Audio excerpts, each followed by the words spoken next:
Welcome to IndoctriNation, a weekly conversation series about protecting yourself from systems of control. I'm your host, Rachel Bernstein. Hi, everyone. I wanted to make sure to mention, just in case you didn't know, that I have put together some series of webinars. One is a 3-part series for people who have been affected by systems of control. People who are still in them or who are considering leaving them, people who are newly out or who've been out for a while, but who have experienced being under someone's influence, whether it is in a relationship or a workplace or a cult of any sort. And it is covering not only what to expect, sort of what people might be going through after they come out of these situations, but also what you need after you've come out of a situation like this. What kind of therapy you might be needing and support you might be needing to get. And also how you share your story with the people in your life and let them know what you've been through in a way that does not make you feel ashamed, does not put the focus on you as you having something wrong with you just because someone did something to you that was without your knowledge or consent. And then the next 3-part series is for the families and friends of those who have been in these situations or who still are. And honestly, there are a number of people who have asked for the webinars for others, for their therapists, for educators, for former cult members to be able to explain to their family and friends what would be good for them to know and how they can get support. And for the family and friends, it is also what you might be going through, what you might be experiencing, the feelings of frustration or helplessness, how you intervene in a way that doesn't push your loved one farther away from you and farther into the arms of somebody who is controlling them and manipulating them. And also how you can pierce the isolation by figuring out a way to tell your story, to let other people in your community or in your family know about what's happening without them judging you, without them saying, well, you should have stopped your loved one, or maybe it's the way you raised them that they were vulnerable to this, without it getting redirected onto you, the victim in the story as well. So you can go to my website at rachelbernsteintherapy.com and go to the drop-down menu in the upper right corner, and you will see webinars at the bottom, and click on that and be sure to get them for yourself or those you care about. And there are also going to be a lot of videos through the website that are going to be available for download as well on a variety of different subjects. So check it out. I hope it's helpful.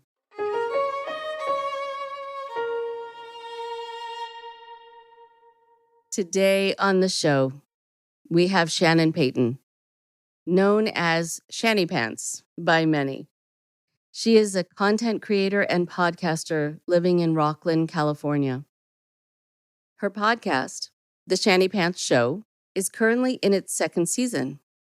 In her interview-style podcast, Shannon shares her struggles of growing up in a cult, her battles through years of infertility that ended in a hysterectomy, and finally her journey to parenthood through foster care and adoption. Shannon has been a guest on the Kelly Clarkson Show and has appeared on local TV shows. She enjoys sharing the struggles of life in a humorous way as part of her self-prescribed therapy, and through this has connected with her fans. I actually was watching the Shanny Pants Show. It came on my feed, and I found what she said to be very moving at times and hilarious at other times, and sometimes a mix of both. And I had no idea that she had this connection to the cult world until I saw one of her videos one day where it said that she was raised in a cult. So I contacted her and I said, hi, I'm Rachel Bernstein. I would really love to talk to you. I don't know if you talk about your cult experience, but would you like to come on the show? And she got back to me right away. And she said, of course, I know who you are. I listen to your podcast all the time. It was very sweet. So we were out there being fans of each other without realizing. And so she is on the show this week, and I will be on her show as well. And I am very happy to have you hear her today.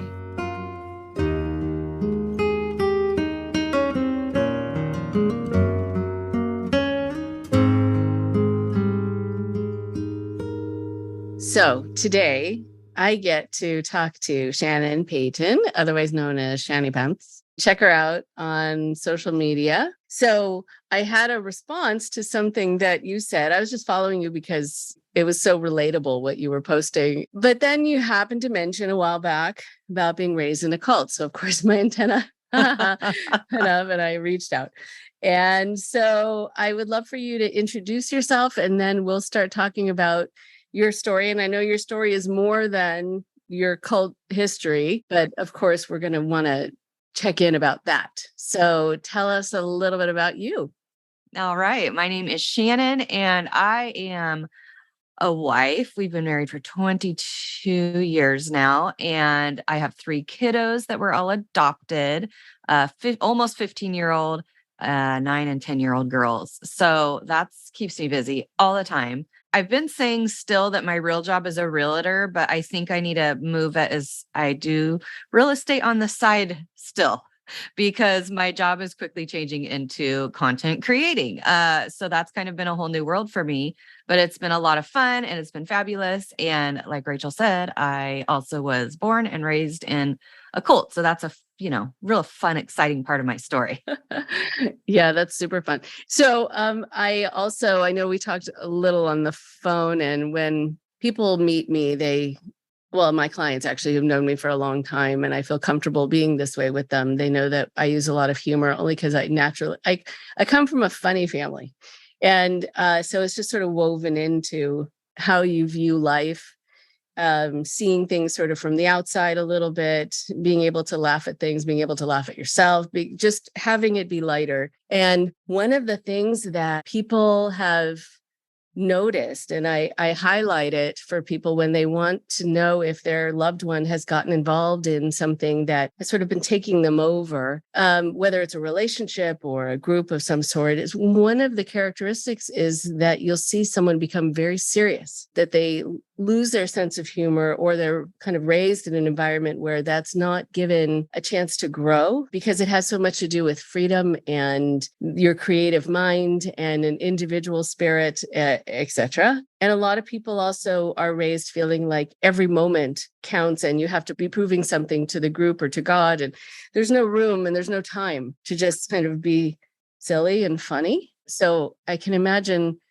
how nice it is for sort of the barn doors to be open and you can just go, I'm enjoying myself, but I'm enjoying laughing at the world and my life and what happens around me. Exactly.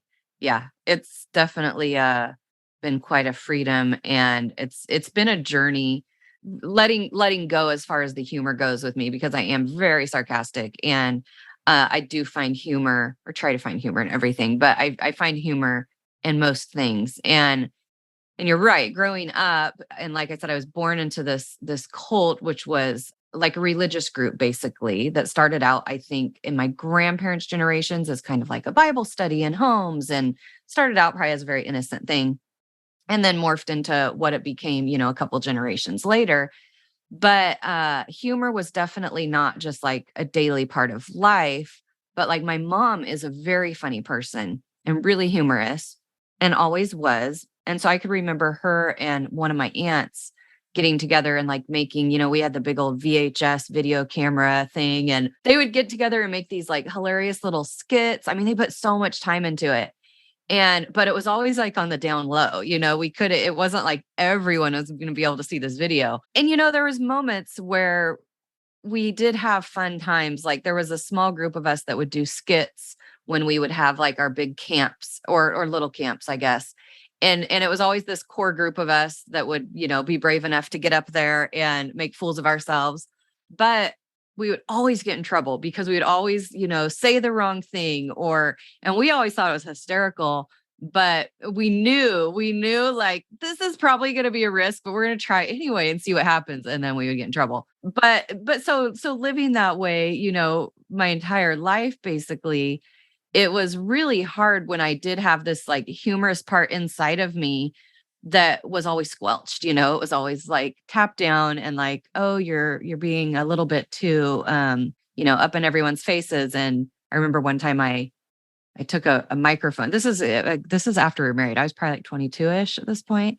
And I had put on a party with, some friends or whatever for the whole group, because everyone was always invited to everything. You could never just have like your own party. But anyway, it was a party. And I remember I took the microphone at one point and like said, everyone needs to stand back. We were doing a piñata. And I got in trouble for that because I like took the microphone and like took too much of an in charge role. And so my husband got talked to about that one. So, just good times. So even when I would want to be funny, it was like, nope. You're too funny now. You need to stop that. So it really did change, I feel like, my personality as I grew up. And then once we were out, it took years. People talk about getting out and just like, oh, yay, you're out. And that's like the easy part. And then it's this whole, learning and growing and changing and unlearning all of these things. From my entire life, I was 31 when I got out. And it took up until about 2 years ago, really, for me to be fully into myself, and kind of slowly let parts of me out that I had been hiding for so long or was too nervous about. And even when I started, it's really funny because people ask, hey, what does your husband think about what you do? Because now I do like funny videos and I really just, I just don't care what I put out there, basically. I can take the criticism now. I feel like, I've been so well trained in how to take on the criticism. So, but my husband, people are like, does he like it? Like, does he think it's funny? What does he think about this? And it's funny because I was really nervous when I started posting stuff. And this is years before COVID even. I was like doing it just for some friends. Like I had this small little Instagram account and I didn't want him to see him because like he had grown up the same way I did. And, we were married in the cult and everything. And so I still felt like, even though he wouldn't criticize me, I still felt that nervous feeling from my husband, who's like my best friend, but it was really weird and awkward until I got, a little bit more comfortable with it. And then I'm like, I don't care what he thinks. And now he thinks it's amazing. So, progression. It took a while, but that's where we're at now and it's fabulous. But it took a while, it took a while to feel comfortable in my own skin and take on that negative criticism with the humor and turn it back around and kind of realize, okay, I'm not living in my past anymore. So I can take this criticism a little bit differently. It's not the same as it used to be, Right. I think also, when you step into the world of social media and cyber relationships where there's a facelessness, I think people are emboldened to be cruel because they don't have to say it to your face. And you then don't have a way of knowing who's saying it to you and also what's going on in their life or what insecurities do they have that they're putting on you. And so, yeah, I think it is so good to remember it's not about you, but it's hard to feel that. But even growing up in a cultic group or any kind of fundamentalist group, a lot of people feel that there's this watchful eye all the time, and they don't feel it, but they know it. It is true. And people are reporting back. There's usually kind of a gossip culture about, people being reported on, and you get kind of points for reporting on people. So you are being watched and God is watching you, and whatever the theology is, there's so much that I want to be able to come back to, like when you were saying it started out innocently and then morphed. That happens so often. Also that it doesn't have a name, that your group doesn't have a name. One of the reasons that I started doing webinars or I started doing the podcast was because people had the sense that like, the Moonies or Unification Church was a cult, and this is what they look like, and this is how they dress. And so there were these definable things and names to watch out for. But really the point was to generalize it. At least my point was to generalize it and say, these are the things to watch out for. It might not come in this form and under this name, could happen in a relationship, could happen at your work. So it doesn't matter what it's called. And the fact that it doesn't have a name, I think, is kind of perfect for that message, because it doesn't matter ultimately. Right. Yeah. And I don't think that was their goal, but look, they just set us up for that. Right. Exactly. Right. Yeah. So interesting. And I liked that your husband has made some cameos in some of your Yes. videos. Yeah. Which Yes. is lovely. Yeah. I'm like, it's been about a year. It's time for you to show up again. Exactly. Right. It's interesting also that people talk to him when you seem to be unruly and not as controlled as you're supposed to be. Well, that's how it worked. The men were in charge. And so like growing up, my dad would be the one. And so it's either your dad or your husband. And it was called men's meetings. And so like all the men in the group would get together and decide, what actions need to be taken, which was normally, in the form of public humiliation and good stuff like that. But yeah, so the women were usually never involved with any of the stuff like that. We always joked though that our file was very large at the leader's house. We're like, in our family, my family growing up, we were a tad bit rebellious, or pretty rebellious for our group, I would say. So we always joked that our file was like we had it down. Here's a great story though about the watchful eye, like you were saying. And that's so true. And it's that I was actually just talking about this in therapy, but like that whole feeling of there's someone, even though there wasn't necessarily always someone watching you, you always felt that. And I can remember like the weird, like I was just talking in therapy, having the concept. And even once we were out, and even I'll still find myself thinking, and it shows to me like how much we put the leaders, it was always, we're supposed to be serving God, but I never felt that way. And this just to me shows how elevated our leaders were. But I would always think like, oh, if he saw me doing this right now, he would think I was being such a good wife. And like and from childhood till we were gone, like I said, even after we were gone, but always this, going in my head of like, oh, well, if he saw me doing this, I bet he would just think I was amazing. And how elevated, our leaders were in that way, where we just viewed them as gods, basically, whether that's what they meant to do or not. That's how it was. But yeah, it's crazy. Oh, but a spying story. We lived in the country. We lived on 5 acres, and then 2 family members. We didn't live on like in a commune or anything, but we all lived pretty close to each other. But we were on 5 acres, and then 2 families that were a part of our group were on the adjoining 5 acres.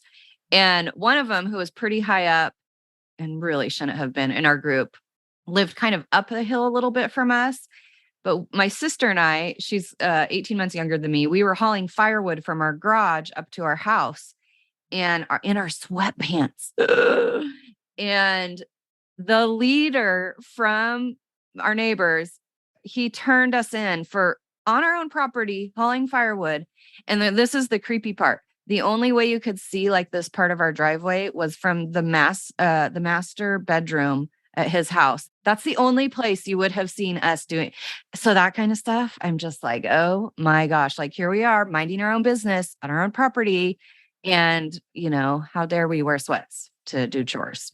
There's another file in the drawer for us right there. Right. And it is true that women usually, to go to your frame of reference about files, they often will, in religious organizations of any sort, have a longer file on them. They're kept more in check. They're, always, and the men usually get away with nearly everything. Not everything, but nearly everything. Only the leadership gets away with everything. And so, as you know, I'm wondering then, there's this piece about being watched. And especially from someone's master bedroom, that is beyond creepy. But also, there's an interesting learning curve that happens when people get out, where they decide they're going to do things no matter what, if they're being watched or not. And then there's this other piece, I think, which is, so let's say someone calls me out for this. All right, I'm not going to be publicly humiliated. I'm not going to be disconnected from the community. Like the punishment isn't going to be there in the same way. So maybe then the threat of it doesn't have to scare me as much, because so I get called out. So that just means it's Tuesday. Like nothing changes in my life. But I wonder just about the beginning and how it all started, and you're saying it started, your grandparents were involved from the beginning, and it started out just as a group of people who were wanting to worship together. Yeah, like in-home Bible studies, basically. They wanted to do like a non-denomination type group. And so my understanding is that's what it started as. Both my parents were also born into it and were married within. Most people, very few people came from the outside. It was usually just you're married within, and then that's how it kind of grew. But then it just turned into one of the main leaders who really was a big part of it falling apart. I guess when he was like in his 30s, started just kind of taking over and getting more involved. And then by the time, we left when I was 30, my 30s, he was, I don't know, like 70 or something, and had placed himself at a very high position. And then that's kind of when so many of us left at one time and it fell apart. But, that took 2 generations, years and years and years of this slow progression, and ruined how many lives in that whole, whatever, 60 years when he was in charge or whatever it would have ended up being. But yeah, like so terrible. It definitely changed a lot. You talk to people that were, they're from the beginning, and it's interesting, very interesting. Sometimes when there are different locations that a church or any group goes and meets in, people's experience, I mean, first of all, from person to person within a cultic group, even in the same location, is going to be different based on your gender, based on your age, based on your sensitivities, whatever it is. Also, how much of a rebel you are, which, I mean, the rebellious side is usually what helps people get out, but they're kind of so mistreated until that happens, because that needs to be sort of beaten out of them. At least that's what the group thinks. So people have usually been through the ringer if they're independent thinking people. But even from location to location, your experience can be different based on who's in charge there. And so you see groups and morphing over time, as you said, that it morphs based on the leadership and based on the control, the ego needs, all of it, of the leader. And so what started to transform it into a group that was really unhealthy? It's interesting you mentioned the different locations, because that's so true. And we definitely had a quite a few different locations. And that's kind of how you would meet more people, as we weren't allowed to celebrate any holidays. So during holidays like Christmas, we would do camps, and we would meet down in Central California at fairgrounds. And so people from other locations, we would all meet together. So that's kind of how you got to know other people from other locations. And, it brought into your search a little bit when you're looking for a spouse. And so anyhow, so yes, that makes such a big difference. And it's very interesting talking now to different people that have also gotten out from different locations, and kind of how our experiences did all vary quite a bit. But yeah, I think when it came to the power, so back in the 80s, when I was young, there was the split of the 80s, we call it. And a bunch of people were marked at one time, and marked was basically being excommunicated. And some of my family members were marked. And so I have a lot of memories surrounding that, because one of my cousins was my best friend, and then all of a sudden he wasn't there. So it was really weird. Now we're all reconnected, and it's lovely. So yeah, but it turned out basically this one leader kind of just slowly started I don't even know how it happens, honestly, but it's just enough more control than everyone else, basically, to take over. And there was a group of what I would call like leadership, men in leadership, that all played a part of this big mess and continuing it on, because you had your like leadership minister in each location. And then what happened is, like, the main guy ended up coming to our location because he married someone after both their spouses had passed away in our location. And so then that's when we were like, oh, this is a whole nother ballgame too. And we didn't have a great location leader anyway. It was super weird and creepy, but this made it a whole nother level. And really what happened, it's just like the rules got stricter, and it was just really weird. Like, it was all about the control. Looking back now, it's easy to see, like, this is so weird. Like, this is now, it's easy to be like, why would we have stayed? But, you've lived in it your whole life. And I think about, like, I can't sit here and blame my parents because they lived in it, twice as long as I did. And again, once you get out and you can look back and be like, wow, that's crazy. We spent 30 years in there. But, you don't know what you know till you know it. So That's right. That is right. I've done some videos recently with the title, Why Did I Stay? Uh, and it's about people in relationships and people in abusive workplaces, people in cultic groups. What propelled me to feel like I didn't have a choice, that it would be making the biggest mistake or that it would be a sign of weakness? What fears was I instilled with about the outside world or about myself, not being able to trust myself? So I needed the control of the group or the leader. There's hundreds of reasons. And I would hope also from hearing people's stories that that is something that people wrestle with, but I don't want people to judge themselves for it. The environment creates that you kind of forget that's an option or it's not a viable option. yeah, you don't think it's an option really. I mean, and you know what? I remember when I would have been like 17, we basically got married straight out of high school. That was just kind of what you did. You just, reached that age and then you got married. And my sister and I both, knew who we were going to marry already. And I remember sitting down with my parents, my dad, I remember, and him saying, because things were just getting so weird and bad, like just we hated it. And he said, we can leave now, but you'll never see the guys again. And I knew I was marrying my husband from the time I was 12 years old. So you already love this person. You have this connection with this person. Probably that shouldn't have been put on us anyway to be our decision, but it was true. It's like, yeah, we could take off now and leave, but we'll never ever see them again. Like, and that's what kept you in. That was the biggest thing that kept you in was, and they were your only friends. You didn't have an outside community of friends. Like we went to public school. Not everyone did, but you still didn't have friends at public school. You weren't allowed to go to birthday parties, no sports, nothing. So your only friends are this group of people. So with that threat of being marked, excommunicated, that's a big threat. That's your whole, everyone you know is there. Right. How interesting. So, I mean, knowing at 12 who you're going to be marrying, that isn't necessarily something on most people's minds. It is sometimes in different parts of the world and in other cultures, but you don't hear it a lot. And also, yeah, you went to public school, but it sounds like you couldn't be really open about your life. So how did you handle any interactions where people said, hey, how you doing? Where do you live? Like where they seem to be inquiring about you? It was our whole life. So I don't know exactly like when the question started, but I was really heavily bullied in school because we did dress weird. We had to have long skirts and, sleeved shirts. We couldn't cut our hair. We couldn't wear makeup. So there were a lot of, outwardly, obvious things that were different about us. So I remember probably it would have been around like 5th grade. I remember my friends at school saying, well, you can't just be a Christian. Like you're different. You're not just a Christian. So they like named us new Christians. So they were just like, so if someone knew where to ask, they'd be like, oh yeah, Shannon's a new Christian. That's why she dresses that way. And I'd be like, okay.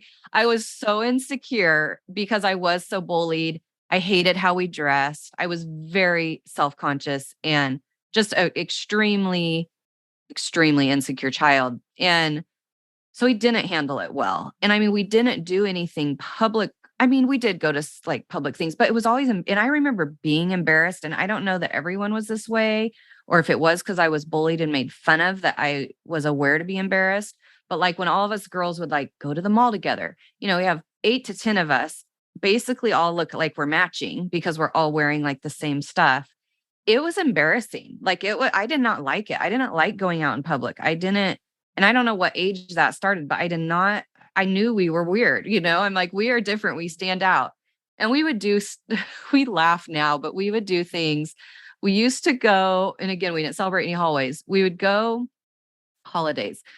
We would go to the airport. This is, of course, a long time ago, and go hang out in the lobby area of the airport, like by the luggage bag things, where all these weary travelers that are traveling for Thanksgiving are coming and going, and we would sing hymns. So like huge group of us, we look pretty outrageous and we're all bundled up together singing hymns. And like, I just remember that being very embarrassing. Like, what if I see a friend from school that recognizes us? And so it was very awkward, but we did not have like enough friendships, or I guess where it mattered when they questioned. I would just say, "Oh, it's a church thing," like, in which we weren't even supposed to say church, but I'm sure I did. Wow. It's hard being a teenager anyway. Oh, yeah. Right? Yeah. Because if you don't have the perfect haircut, even, what does that Right. mean? Right. Right. As an adult, you're realizing how ridiculous that all is. And everyone has to be cookie cutter. But I'm sure it did help a little, even though, of course, you didn't want to be standing there in your prairie dresses or whatever else. Right.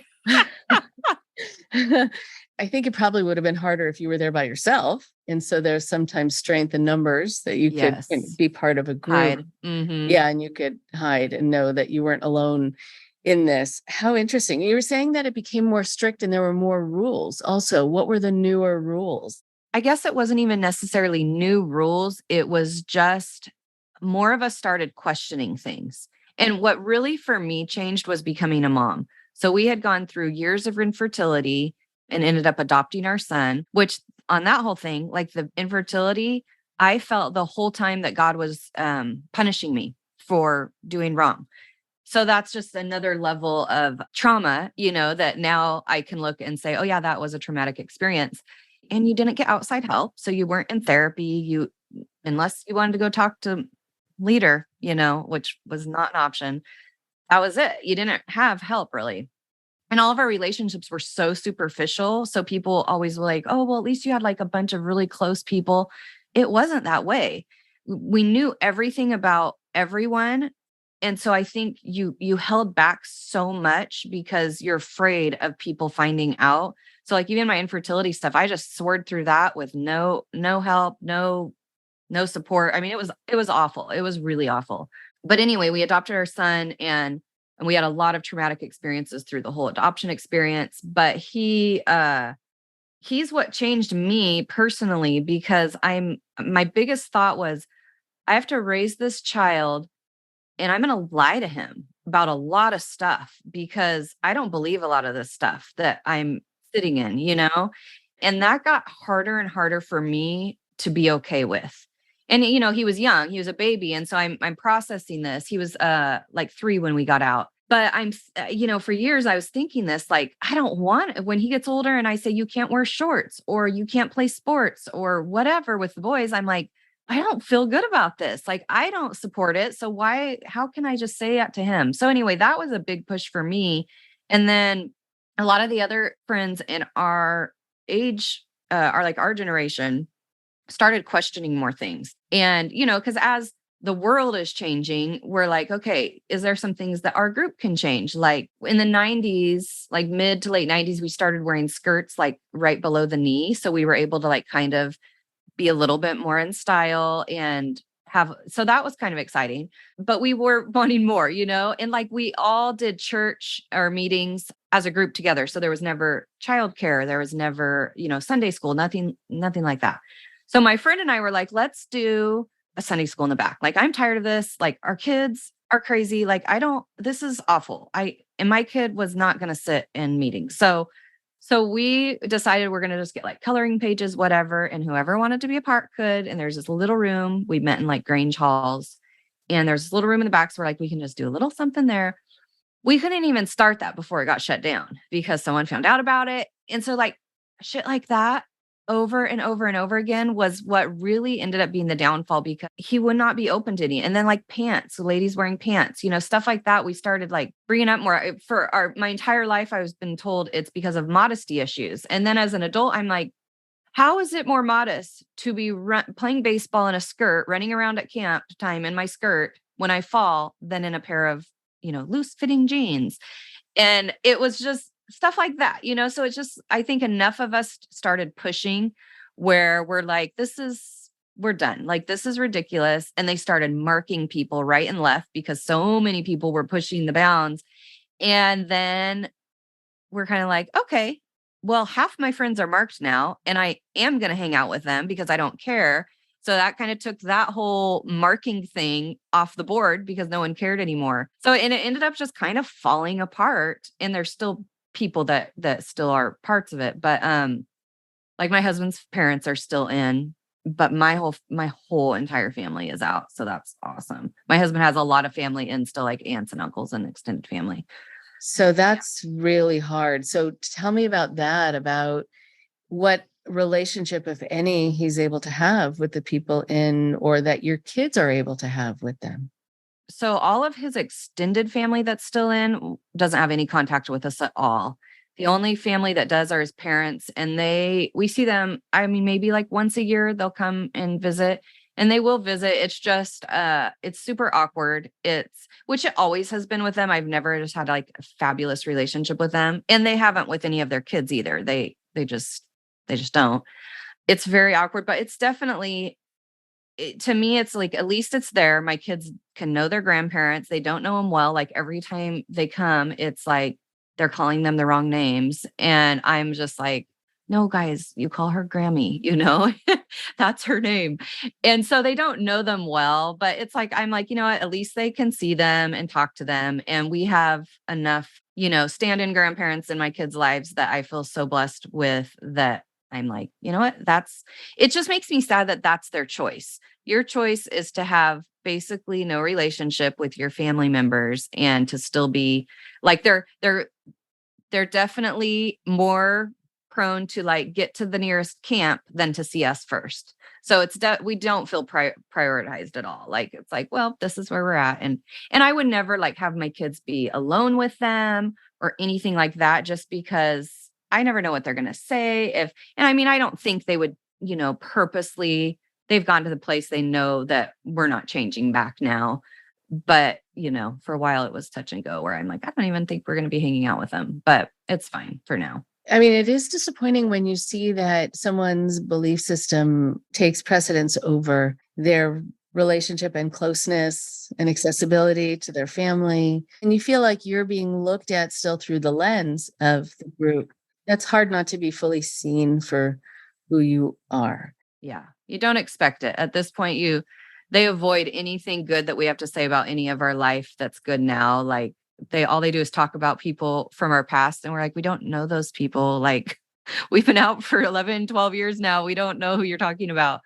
But it's sad. I'm sad for them, really, too. It's like, are you really happy? Like, that's always my thing. I'm like, okay, if you're really happy, then great. But are you? And from a young age too, it's sad. Like you were saying, that disconnect from family and putting like group over family. That's how we were raised. Even though you lived with your family and you maybe had a little bit of relationship, I think a majority of the families didn't really have family relationships because meetings were first. And so you followed the rules, you did everything. It was priority to be at everything. If you weren't, we did Wednesday night, Friday nights, and Sundays. And if you didn't show up, someone would call you and be like, oh, what's going on? Are you sick? Why aren't you here? So it was priority to be there. And so, yeah, so I feel like they just kind of have continued with that. And so it's just natural to still put that first. So it's no different for them now. And, there's this idea that was crafted among a lot of other ideas by Robert J. Lifton, who was an expert on undue influence and manipulation. And he has this term, doctrine over person, where the doctrine takes precedence. What's also interesting is to think about people who stay and to wonder why. Going back to the question, why did you stay? There are people who just say, this is my life. I don't know if I'm able really to start in the world, a world that really is unfamiliar to me and I'm not quite sure how to function within it. And also some people have become too afraid of leaving because they're going to get God's punishment, etc. And it's so ironic because the people who leave are seen as weak a lot of the time, but often they're the ones who are strong and brave and are pushing through the fear and walking through the fire to get to that place of freedom. And that takes an inordinate amount of bravery and strength. I wonder, going back to this infertility, and it sounds, I mean, it's hard enough to have that, but then to be told or to have this impression that it's God's punishment, adding insult to injury, like a woman who's raped and then she's asked, well, what were you wearing? Really?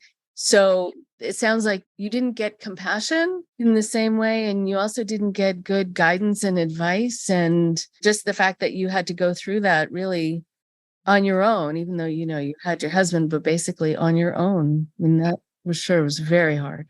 It was. And, it's funny because I've liked to say, my whole life. I'm a strong, awesome person. I can handle everything. And yet because of that personality, I've also pushed down a lot of trauma in my life and said like, well, other people have experienced much worse. And so really like I'm super lucky and all these things. And now, doing some pretty intense therapy, she's like, yeah, so complex trauma is something we're going to be talking about. And so it's been validating getting the essential help that I didn't have for so long. And, but it's a lot of work. Like you just said, like it is. And it is a lot of work. And so I understand why some people stay stuck, because it's not easy to do what I'm doing right now as far as like true recovery. But it's been worth it. It's so amazing. And like, I really, truly am like so much happier and just feel like, oh, this is me, like I am sorting through life, figuring out who I am at 40 years old. It's crazy, but it really is. It's true. I haven't ever known. And two, my husband and I've never been my own person. It was me and my family and then me and my husband. So my husband and I never had a chance to be our own people. It's always been us. So we've had to we've done a lot of work together as well, but then separately. And we're really realizing that need for, I always like, I'm not a codependent person. I'm not codependent at all. I'm super like, I got everything together. And then I'm like, oh, wow. Oh, hi. I'm codependent. So learning so much, it's like, but being our own people has been a huge learning curve for us, but so essential and necessary that it's been life-changing for our marriage, for being a parent, so many aspects of my life. I'm just like, oh my gosh, like all this, it takes so much freaking work, but it's been so worth it. Learning just who I am. I'm like, it's scary to be 40 and someone's like, what's your favorite thing to do? And you're like, oh, I don't know. Right.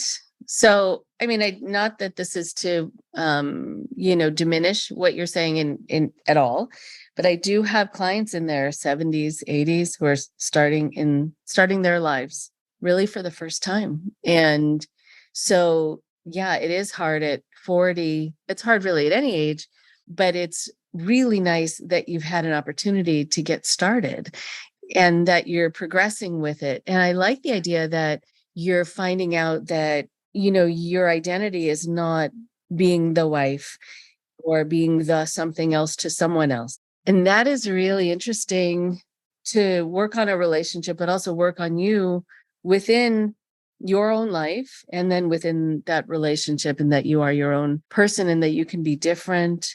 But I think, these groups they foster so much codependency, and people are boundaryless and intertwined. So much. I did not realize how much, but yeah, a lot, like very, very, very sad.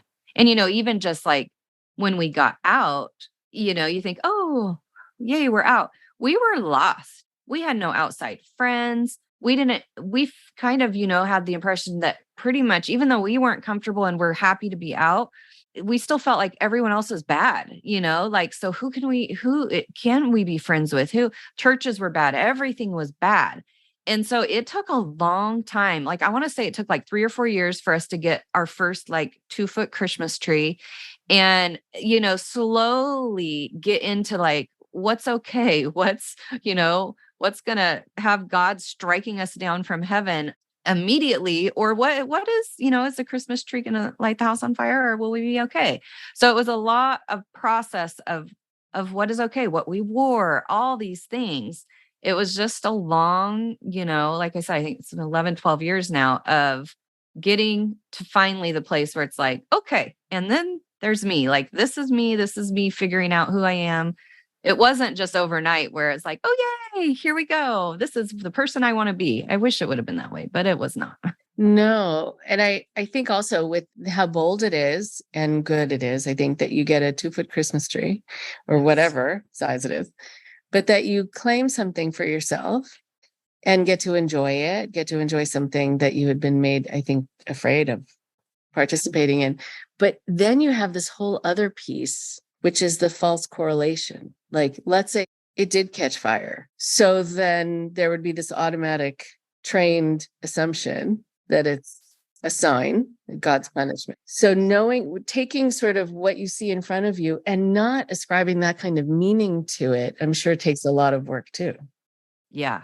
Oh, for sure. For sure. And I think even small things, because, it's like we were in our 30s and just like drinking, we drank for the first time, like all these things that we had never experienced. And so it was like trying to figure out like, and then too, like with my husband's, it's a little better now because it's been so long. My husband's family was still in. And so there was a lot of like uneasiness about, and they lived locally still back then. It was like so uneasy and like, oh, well, what if there was a group here still? So it was like, what if I'm out and so-and-so sees me in pants? Even though it doesn't matter because I'm not a part of that anymore, you still have this internal like fear of, but they can't see me in pants, And so that lasted quite a while, like actually surprising, like years of where being nervous running into people in public. And even just wearing pants in public was a weird thing because you felt like, oh my gosh, this feels wrong. No one else is looking at me like I'm a crazy person, but I feel very wrong right now. It was a long time, but yeah. A lot of people are worried about running into the people from the group. And one of the things that I talked about that did these recent webinars, and one of the questions that came in was, what if I run into someone from the group and I'm getting the look over from head to toe and that kind of that look on their face where they're disapproving, because that's going to be all too familiar and you want to avoid that. But I've talked to enough people over the years who were the ones who were still in, who would run into someone who was out, and they would have this automatic judgment because that's what they were trained to have. But there was still a part of them inside that wished they could do that too. And it was interesting. Like here, these people who I was told were going to be living dismal lives if they left actually seem really fine and in fact happy. So what does that mean? And maybe I could have some of that one day. So I think people don't realize how much of an impact they're making on the people still in just by virtue of being fine. I think it's a very powerful thing. I want to be able to talk about the day that you left and what that was like. I'm sure it's a long time ago, so I don't know. It might be hard to remember all the details. And then talking about parenting and coming back to something you said at the beginning. But so what was that like the day that you left, and how did you do it? So it wasn't even just so much as leaving. It was kind of a slow progression because we had meetings on Friday nights, Wednesday nights, and Sundays. So you were kind of always at these three things. And what happened, I really quit going before my husband. And again, he had family. And so it's a whole different thing for him. But my parents had quit going. So they just quit going to meetings basically. And during this time, there was just a lot of upheaval going on. People were, we were doing a lot of questioning, answers we're basically getting rejected. And so people like my parents just quit going basically. And that's kind of how it happened, is just little by little people quit. And so for us, like I quit going to like Wednesday nights because Dakota, my son, was little. And I'm just like, I'm tired of this. This is too much work with him. It starts at 7:00 at night. And so, or 7:30 anyway, too late for kids. And so I kind of quit going to those. And then it was just kind of probably over months of just like going less and less and less and less. And then finally we were done. We just didn't go again. And so it wasn't like we told people like, oh, we're not, I mean, I'm sure my husband had to tell his parents at some point, like, I'm not coming back, but we just quit going. And it was sad because you didn't even have close enough friendships where it mattered. And that's what was weird. I mean, and I had some like girlfriends that I was friends with, but I look now and I'm not connected with, I mean, there's a couple like more, I have one in Texas that I'll always be really connected with, but it's sad to like look back and think, I wasn't leaving anything. Like nothing mattered. It wasn't like, oh, I'm going to miss so-and-so or like crying over, like, it was just like, I'm tired of this. This is ridiculous. And so it wasn't sad. It was just like, okay, good. We're out and we're done. And then we had to, of course, start like the healing journey and all of that, which we had no clue about or no resources.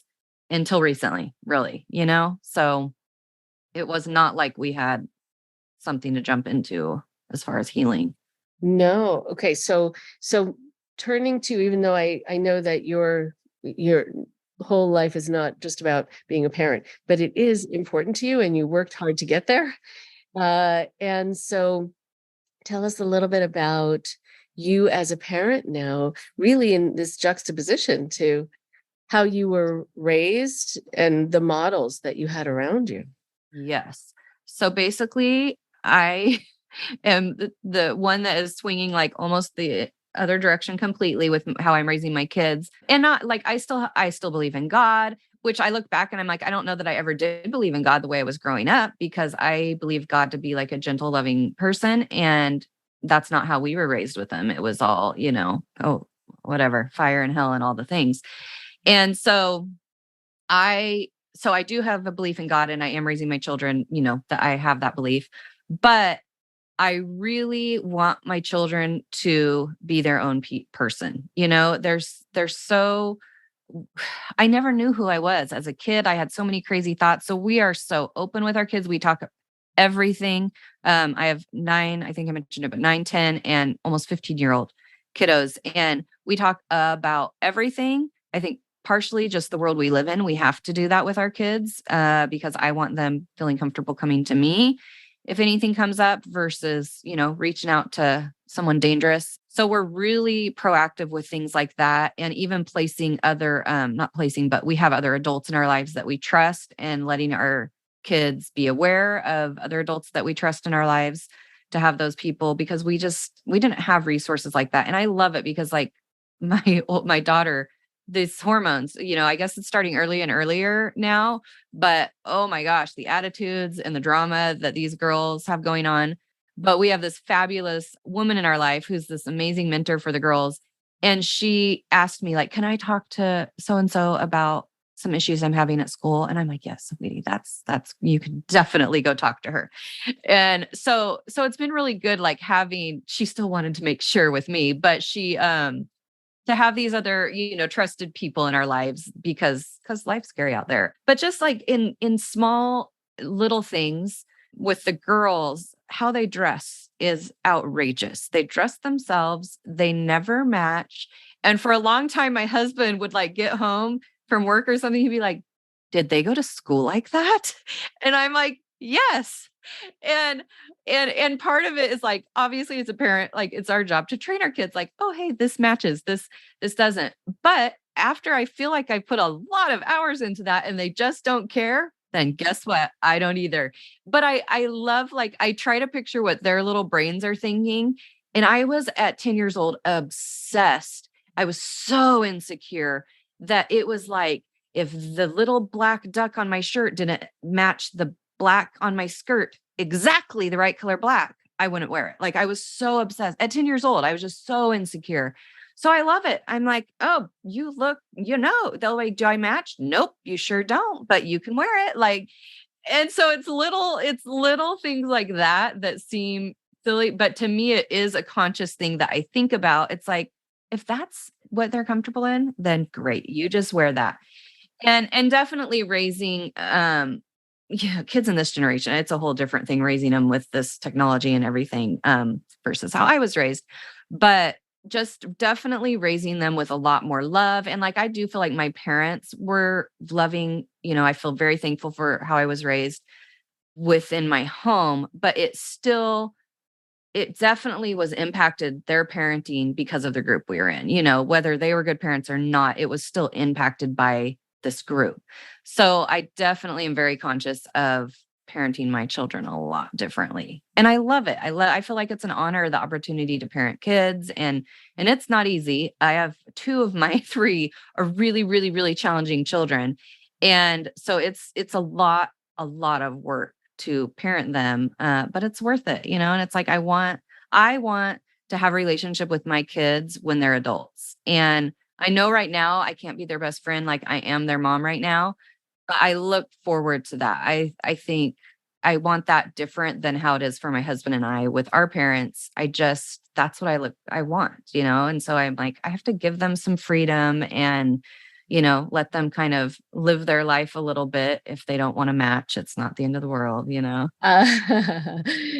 mean, I was raised with, having a family where things needed to be appropriate. You always needed to be appropriate.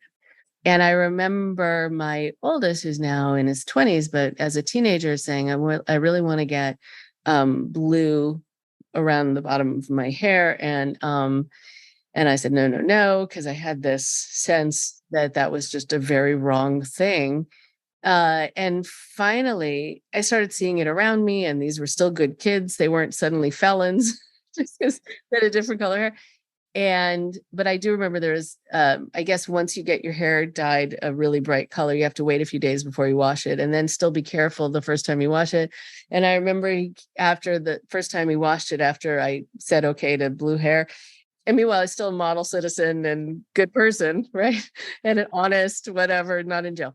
And he took a shower and then came out and said, you might want to just wait a bit before. Let me clean that up before you go. I said, why? He said, because it's a little disturbing. I said, why is it disturbing? He said, because it looks like a Smurf was murdered in the shower. And so just to give me a sec. So there are the appearance pieces. And then there's when you said that your two of your kids are more difficult to parent, how not to be punitive about that and how not to come down on them, but how to understand them and how to give them that sense that you see them for who they are and love them in all of their still wonderfulness. And I'm sure you're encouraging them to be individuals and to question. So how do you deal, just because so much of the behavioral management gets modeled in this very punitive way. So how have you been able to move away from that? It's hard. I have to stop myself in my brain so much before I act or before I talk, because it is so ingrained. I think that's one of the hardest things is I have to stay so overly conscious of, you do not want to parent this way. And two, like, we're all human, right? And so like, I make mistakes. I might, I'm not a screamer, but I might, raise my voice more than is necessary at a certain time. My biggest thing is I apologize to my kids. So if I raise my voice, I apologize to my kids. I don't know that I was ever apologized to. For sure, my husband wasn't. And I feel like and then we usually try to have a conversation around it. Like, this isn't appropriate. Mommy should not have done that.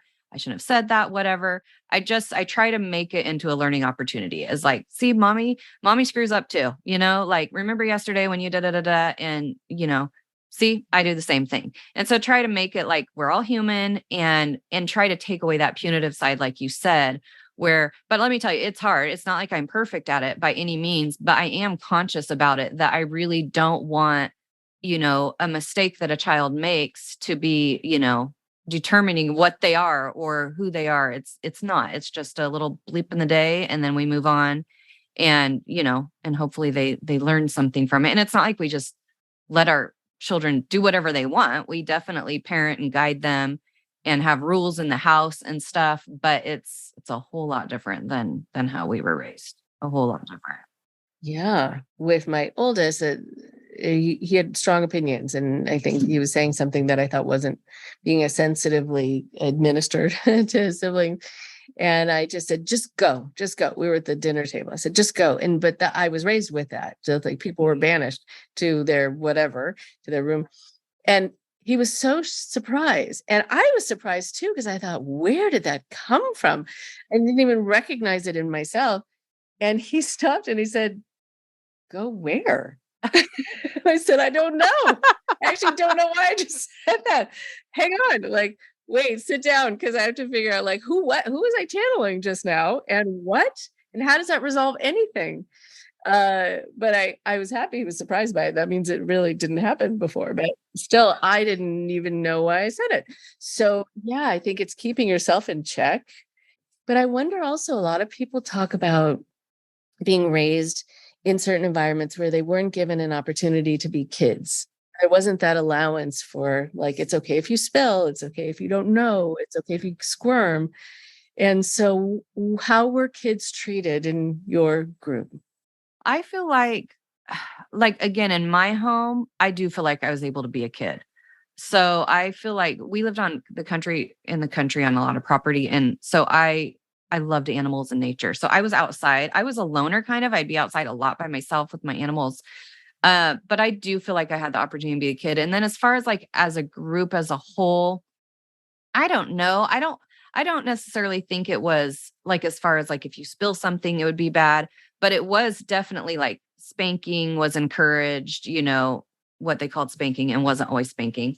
Yeah. So, and I mean, now just to even think back on that, I'm like, ooh, that's disturbing because people would go out during meeting and like spank their kids for probably squirming or talking or being loud in meeting where we're expected, 3-year-olds to sit still and I couldn't do that now. I could not do that now. So I don't know how, and it wasn't like it was short meetings. So How long were they on average, you think? I think Sundays were 10 to 12. So it'd be like 2 hours. So you'd sing some songs and then, the minister would talk. And then Friday nights were like fun nights. So we were like gatherings, we called them. And so we would just like get together, potluck gatherings. And then Sundays were probably 2 hours. And then we would usually like hang out all day Sundays. But camp meetings were so freaking long. Like they could go till like 2 a.m. There was never like, you knew how long they would go. They would just go. And same thing, kids are like falling asleep on the ground on blankets at camps for sure, because they would always go so long. It was awful, awful. And we met at the fairgrounds. This is so fun. We met at the fairgrounds. And so during the 4th of July, the fireworks were going off literally right outside the building where we would have meetings. And we're all in meetings while the fireworks are going off outside. So you can even hear what was going on inside, but we're just going to sit there and we're going to wait for them to be over. We're not going to go enjoy them. That's good times. Yeah. Yeah. Oh, another thing I wanted to mention too. This is like my favorite thing. My oldest is one of my real challenging children. And here's my best piece of advice for parenting: accept help. Because I did not obviously grow up that way. And I always think I'm so strong. I can handle everything. I chose to be a mom. I can handle these kids. And, maybe not. So accepting help is okay. And we really had to figure that out and go through a lot of different things. Lots of therapy for everyone in the house. But anyway, accepting help. But this is one of my favorite things that I've ever done with my kids. And it really proved to be very important when we were having especially challenging times with my oldest. But I just have a cheap Dollar Tree composition notebook for each of my kiddos, and we write notes back and forth to each other. So there were definitely times, or still are, where I can't have a conversation because of the child. It's just not a good thing to do at the moment. But I always, if we have a really rough day or a really rough situation, I always will write in the journal and leave it in the room that night with just a sweet little note, some kind of connection with them to let them know, like, even though we didn't talk about it, because sometimes it's just not, it doesn't work with him, just to let him know, like, hey, I'm here. And now that he's older, I'm like, he doesn't write back so often anymore, but I'm like, okay, now I require you on my birthday, you have to write back in the journal to me. So that you have to, but it's really cute. But they all love it. And I've been doing it ever since they could like write back, basically, even like, 1st grade probably is when I started it. Oh, that's beautiful. Yes. It's like my favorite thing. It's just like a nonverbal, non-confrontational way to connect if there's like a heated moment that can't like be taken care of in that moment. So I love that. Like my favorite thing. I'm sure I heard it somewhere. I have no clue, but A couple of years ago, I wrote it's a children's book, mostly illustrated book about divorce, but the parents are not mentioned or well, they're mentioned as parents, but there isn't any depiction of them so that it could be for kids from all different constellations of families, because the gender doesn't matter. It doesn't matter if it's a foster parent or if it's a grandparent, or this is your parental unit. And I put a journal in the back so that it's interesting, so that kids could write about what they wanted, and also a year later after the divorce, what they wish they had that they realized they needed, or what they are grateful that they got. And for parents to also write to their kids about what they are going to take into consideration or be really sensitive about or try to do or provide, because there is this really nice thing about being able to express yourself. And also I love that your kids get to hold on to this, that they get to always then see your words I also love it. It's such a good idea because sometimes in the moment, it's too hard to talk about things. There's too much emotion. So after the dust has settled and you get to express yourself, and then people can take in what you're saying more easily also. How interesting. I love it. Exactly that. And I have very like high emotions too. And when we were in the heat of stuff with our son, things have cooled off a little bit now, but I would have to keep myself in check so much with the emotions. And so there were a lot of situations where I would have to walk away, let it die down, and then I could always write in the journal that night. That's so good. I mean, I think your kids are really benefiting from you being intentional in this way. Yeah. Yeah. Really Try. thinking, Really yeah. try. I mean, try. right. I mean, it's again, it doesn't mean perfection, but it does mean calling yourself on things or being willing to apologize. From again, doing this work for many years, people will remember the one time they heard a parent say, I'm sorry, or the fact that they never heard it. It really leaves this indelible mark. And it really is like this watershed moment for a lot of people when they hear it. And parents are sometimes afraid to say it, or they were raised saying they're not supposed to because it's a sign of weakness or whatever Right. else. You're the parent. You're right. Right? Exactly right. So I want, just as we're kind of wrapping it up today, and I know we'll talk again, but you started by saying that you needed to spend a lot of time unlearning things. And so I wonder, even just like with a top 3 list, what are some of the things that you feel like you've really benefited from unlearning, maybe even things that were hard to unlearn, but you realized you needed to in order to live a good or happy life or feel good about yourself? First of all, parenting. I've taken so many parenting classes. We've been involved in, and our kids are all adopted. So it takes on another form too of education as far as parenting goes.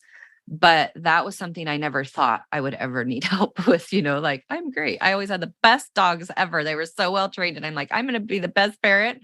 And so really like opening myself up to, I want to be a different parent, like we just talked about. And that was huge. And unlearning all of the ways to not be the parent that I don't want to be. So that was huge. And then I think my perception of God was a big life-changing thing for me, because I had learned for, my whole life what God was. And I don't feel like when I look back, I really ever had a relationship with God, like, which is what was preached, our relationship with God and all of this. But we were also preached he was such a, I never remember hearing about the loving God. It was the angry, and if you do this wrong and, God wants this, so you better be punished. So I feel like kind of unlearning, and, churches were all bad. So we slowly like dipped our toes in and went to a couple different churches, but it never just felt right. Or I don't know. And even now today, I still I call it like the churchy lingo. Like there's a lot of things that still I don't love today, but we found a church that we absolutely love. The kids love it. And it's much more open-minded, let's say, than maybe your normal Christian church. It works for me. So for as long as it works for me, I will go. I enjoy it. I like what I hear. I like what I see, but I'm very conscious of what I hear and see too. And I won't do memberships. I won't do like anything that's required. Like I'm very turned off by that. So that's been great, but not even just the church aspect, but the true like belief in God and my spirituality. And I think that's taken on a whole, unlearning process of what I learned and kind of the differences. Yeah. So I think those 2 things are big. And then, there's so many things. I think just personally, just what I think about myself. I've had like so many thoughts in my brain, my whole life on who I am, what I'm supposed to do, and just kind of almost having to discard them all and relearn. But it's hard. It's like in your brain. So it is a process. And again, I think my therapist validating it with that I have complex trauma. It was very validating, because I was like I said, I always pushed it aside. Like people, other people have it so much worse. I'm so lucky, and that's great. But also, our trauma is our trauma, and it's still valid. So I like that word, discard. Like a lot of it just did not need to be unlearned. It needed to just be discarded. But it's easier said than done. It is easier, especially when it's automatic. Like if something doesn't go your way, well, what did I do wrong? Or maybe I'm not deserving of this. And to catch yourself, I think that's probably the biggest challenge. Because suddenly when you're cascading into feeling down about something, it's good to wonder why that just happened. What did you say to yourself? That's probably not accurate, but has been so ingrained where you punish yourself. I mean, that you learn to gaslight yourself really in a lot of these situations. Like, well, I don't deserve, why can't I have nice things, sort of thing. So anything else you want to impart? I mean, in terms of yourself, what's helped with your healing, what you do with your kids? I love the journal idea. I hope people steal it. You know what? I mean, I think just to circle back to the beginning of our conversation, humor, humor's been such a big, important aspect of my healing and letting myself fully feel my humorous parts. I think it's been exciting for my kids to be able to see that in me in the last couple of years and to see that it makes me happy, to make other people happy, and to laugh about, everything, And so I think it's been, and I feel like I'm still in the middle of figuring that part of me out. But I think, oh, it's kind of fun for my kids, even though I wish I, could have figured this out years ago. It's fun for them to be old enough to remember like me becoming a happy person, So I think it's, yeah, it's exciting. It's really exciting. Oh, I'm so glad. That's a lovely way to end, that your kids have been able to see you become a happy person. I'm very happy. That's a really, really nice thing. So this is really nice to get to know you and to hear about where you are in your journey and how you've made it this far and where else you're going to be going. It is really good to dig into this. It's not easy, but it is good so that you feel like you're turning a corner and not kind of schlepping in all of the stuff and carrying that weight with you that is unnecessary, and that you can do more discarding, which is a really, really good, liberating way of lightening yourself. So to be continued, but it was a total pleasure. Thank you so much. So much fun. Thank you so much for having me. I could just talk with you forever. It's so wonderful.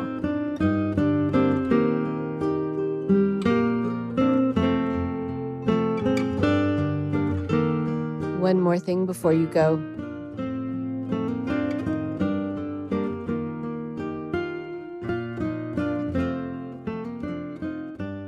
Thank you so much to Shannon. Shannon is great to talk to, and she has such an interesting story and has turned it into something so nice for her now in her life, where she gets to enjoy having her own sense of self and expressing herself in her own unique way and with a sense of humor. There is something really powerful about being able to express yourself and use a sense of humor. As we talked about, most groups are humorless. I find that there are a lot of parents, a lot of people who will say to me, I realized something was off, something was different about my loved one who got involved in something like this. I couldn't quite put my finger on what it was. And then when I started thinking about it, I realized they just seemed tense and intense, like they had lost their sense of joy and they had lost their sense of humor.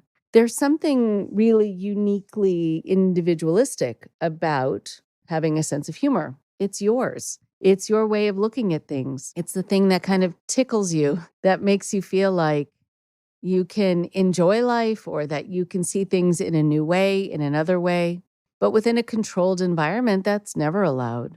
You have to see things the way you were told to see them. And that is the only right way, according to the group. I've worked with kids who were raised in different controlled environments, a lot of Bible-based cultic groups, where they were punished for playing. They were punished for laughing. They were punished for imagining. They were punished for dreaming. They were punished for doing the things that our brain wants us to be able to do, that our brain naturally does. But those things lead us into who we are, into our individual and separate way of looking at things, into our own interpretation of things, into a fantasy realm also, which is usually never quite allowed within a Bible-based cult, even though you are supposed to imagine that God is talking to you or that you can talk to God. Whether or not you believe that to be true, still, you're supposed to have a great sense of knowing when you're dealing with things that are invisible. But still, for whatever reason, you can't imagine things and you can't have a creative mind and you can't think of things that are not prescribed for you to think about, that are not somehow acceptable and accepted things for you to think about. There is something also really quite unique about when you develop your own sense of yourself and, again, your sense of humor. People get to know you. They get to know you in a new way as you get to know you in a new way as you develop a sense of self. Shannon talked about how she is happy that now her kids have been able to see her become happy. Kids are usually very happy to know that their parents are healthy, that their parents are doing well, that their parents are enjoying life. And if that's not the case, kids often worry. And in a lot of cultic systems, there are a lot of kids who are worried about their parents who seem to have a very serious life, with parents who don't ever seem to enjoy themselves and don't ever seem to be laughing or smiling. But for Shannon to say, my kids have seen me become happy, it's something that is very empowering for kids. Part of the reason that it's empowering is that then they have a parent they don't have to worry about so much. They don't have to feel sorry for as much, but they also get to see what's possible. They get to see personal transformation in action. They get to see that you can overcome things as an adult. They get to see that the after effects don't have to last forever, or at least be so pervasive that they permeate every part of your life forever, and that you can go on and be happy. I've mentioned this before on the podcast, but I want to mention it again. Sometimes people will say to me, I don't know how I'm going to handle this moment when I run into people from the group, because they are sure that I'm this heathen or I'm a bad person for having left. They're sure that bad things have happened to me, or that I'm living a life that is awful, that's sinful, that's lawless, or that I'm on my way to dying because I left. How do I let them know that I'm okay? What words can I use? And I've told people, you actually don't have to use any words. You can just be. You can just be the presence of calm, the presence of happiness. You can just embody and exhibit the emotions you weren't really allowed to have in the group. And so when someone sees you who's still involved in the group and you've left, and they see that you look healthy, or they see that you seem happy, they see you kind of as someone who is just really okay and doing fine in the world, you then speak volumes without having to say anything at all. There is a powerful message in humor. There's a powerful message in smiling, laughing. There's also something very powerful about it psychologically, because in order for you to get to a point where you can laugh about something, you need to be able to have two things happen. One is you need to have the bravery to try it. And if you haven't been in a cultic system, you might not understand that it takes bravery to be able to laugh. Cult leaders can never be laughed about or laughed at. They just would not tolerate it. And that would be the end of you in so many ways in the group, because they are all too self-important to be laughed at or even laughed with.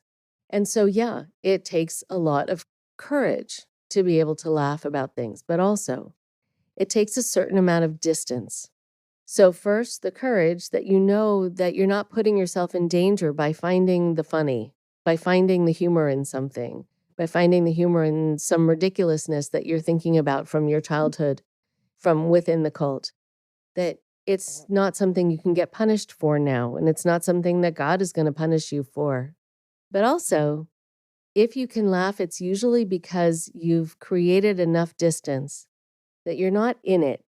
You've been able to kind of step away and look at it. And in order to do that, you have to, just like taking a good picture where you have to step back a little bit farther to get the whole scene, the whole vista. It's the same thing with humor. You have to be able to take a step away to be able to see structurally, systemically, what was funny potentially about something, or what was ridiculous or over the top, or just didn't make any sense. And so to get to the place of humor does mean that you have found the courage and you know you're not in danger for expressing that individual way of looking at it.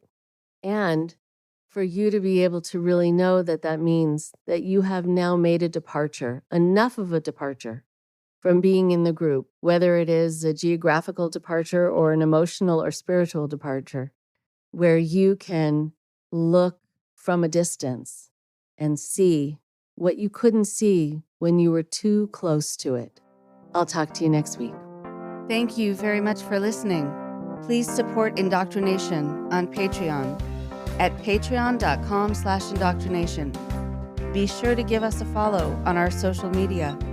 Find us on Facebook and Instagram using @Indoctrination Podcast. And for Twitter, find us at @_indoctrination. We love hearing from you too. So send us an email at indoctrinationshow@gmail.com. And for more updates on the show, visit our website at www.podpage.com/indoctrination.